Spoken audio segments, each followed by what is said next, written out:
Mitch, hit us with your second.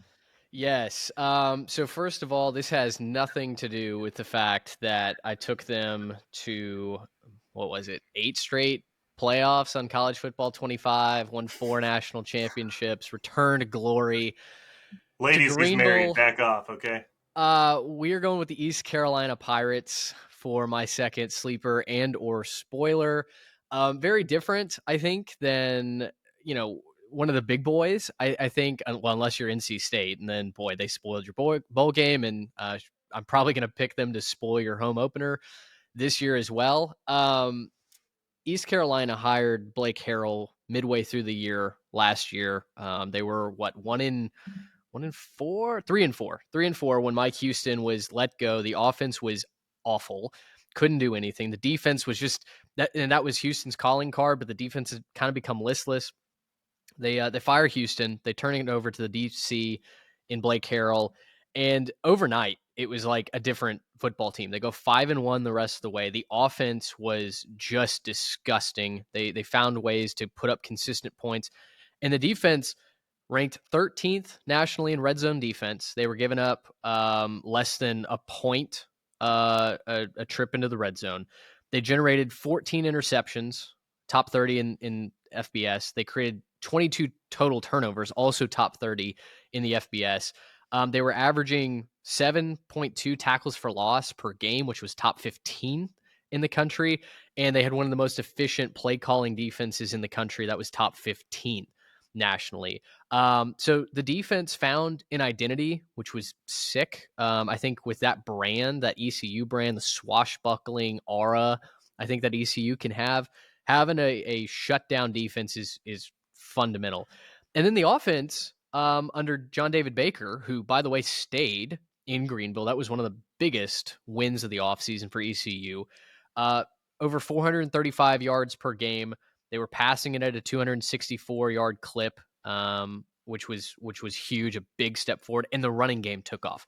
Most importantly, the running game took off. And that was what ultimately won them that bowl game, was the ability to just ground and pound and gash the Wolfpack for basically whatever they wanted. So, I really am excited about what they bring to the table this year. I think there's a lot of continuity on the staff, and then they went and just won the transfer portal. When you look at what they did as far as the American Conference goes, Tyler Johnson comes in from Penn State. Peyton Mangrum comes in from South Carolina. Guys, program near and dear to my heart from my D2 days. They bring in Key Crowell in the backfield, the defensive backfield from Indianapolis. Shout out the Greyhounds. And yeah, I just think there's a lot more talent that's on this roster. Catton Hauser has won the quarterback battle. Jake Garcia just transferred to like his 6th school, leaving that program. So, the quarterback depth maybe takes a little bit of a step backwards, but Hauser won the job late in the season. He's clearly the guy. The Michigan State transfer was kind of my favorite to win that job long term. And the vibes are high. And as I mentioned, they go into NC State to open up the season next year. Carter Finley. Listen, do we really know what NC State is? I don't know that they have a true identity. It feels like maybe they missed their championship window a little bit. They do get BYU at home, which obviously BYU, very, very talented team. We'll see what they bring into 2025. They've got Army. They go to Tulane.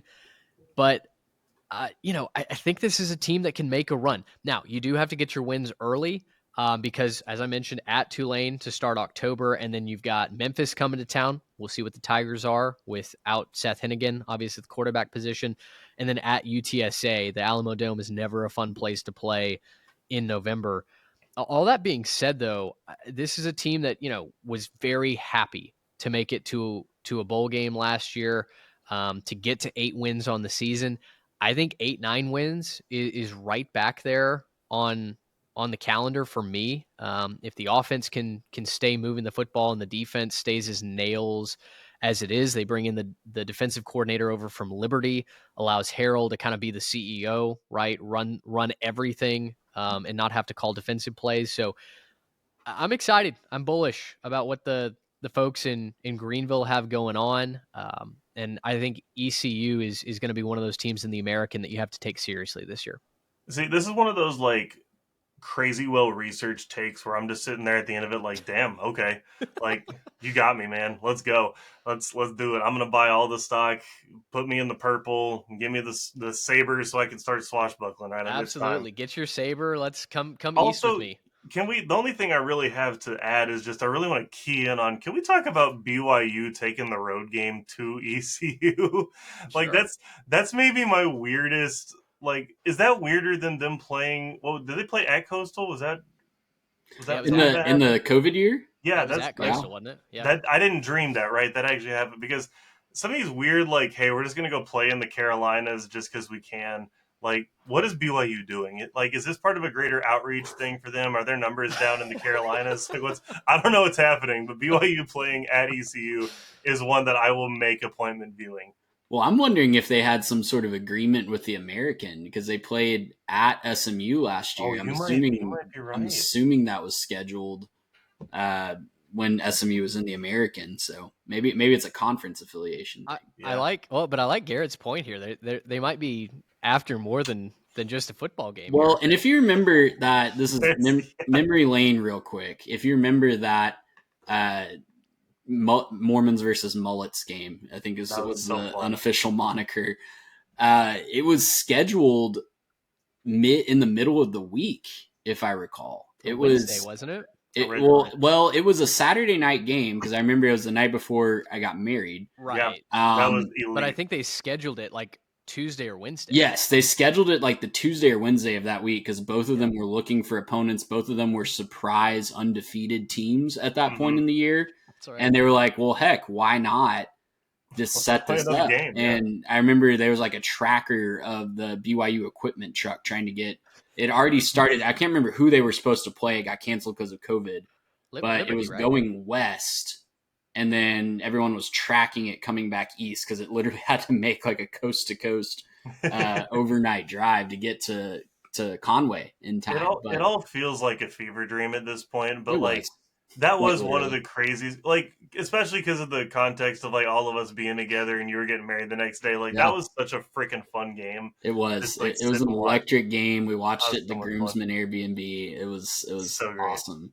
But yeah, Top college football memory. hopefully we get some of those same vibes off of this game. I'm hoping for the upset. That'd be nothing crazier than them Just getting without the upset by global ECU. pandemic. The Yeah, vibes just without the global yeah. pandemic. Hopefully we don't have to like shut the world down and have like total catastrophe to make it happen. But Yes. I also hope Trey's not getting married the day after because that'd be That would something else. be disappointing. That'd be something else, man. Yeah. Anyways, yeah, I'm excited. I'm with you, Garrett. That was a very well researched take, Mitch. If you were my financial advisor and you're telling me to buy stock with that much research, I would hand over my 401k, man. Like I would just go all in. But Take it. Take all my money. Very, yeah, very much not financial advice. quick drive by before we move on to the last one. What is their absolute ceiling this year? Because they get a shot at Oh, boy. all of the traditional powers in the American. They get a shot at Army, they get a shot at Memphis, shot at Tulane, like you said. Yeah. They're plus 2,500 right now on DraftKings to win the American. Is that a worthwhile flyer for people? Is that ceiling within the realm of possibility? Yeah, I think so. I think the hard thing about picking G5 champs is just how much turnover there is in the Yeah. conference on a year-to-year basis, right? So, yeah, I mean, I think Tulane is trending the right way. I think Army, like, doubt Jeff Monken at your own peril. I think Army is up there.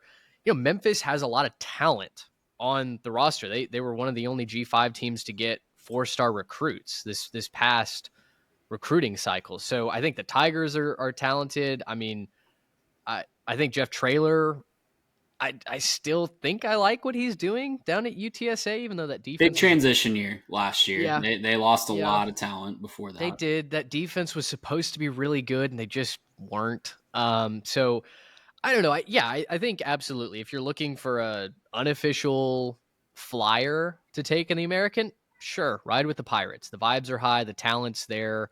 They've got a head coach that they really believe in. It feels like there's a lot of hope for the first time with ECU in a long time. So, yeah, I don't know if I would crown them one of the favorites quite yet. Obviously, the Vegas markets haven't, but certainly a team that you look up and they've got their the last 3 games and they're fighting for 9-10 wins, I could absolutely see that. Gracious him. How about